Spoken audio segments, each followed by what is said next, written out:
I am Anna Bjerde, the Managing Director of Operations at the World Bank.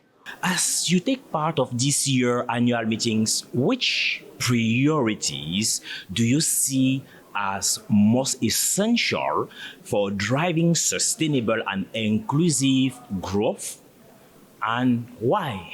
So, thank you so much for that question. The most pressing challenge, but also the biggest opportunity, lies in creating jobs. And that is what we here at the World Bank Group has made really the focus, our laser focus, I should say, of all of our efforts. And that is very much because what we're seeing is that over the next decade, we will have over 1 billion people come into the job market looking for work.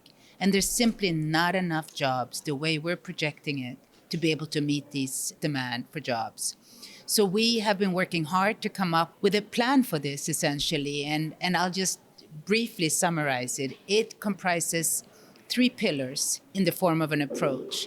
The first one is to invest in what we call foundational infrastructure, and that is both the physical infrastructure like energy, roads, ports, digital, but also the soft infrastructure, human capital enabling, health, education.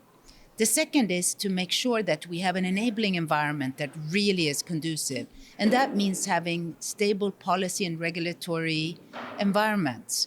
That means focusing on the business environment, rule of law. A big issue in many countries is how is land allocated? And of course, also the overall investment climate.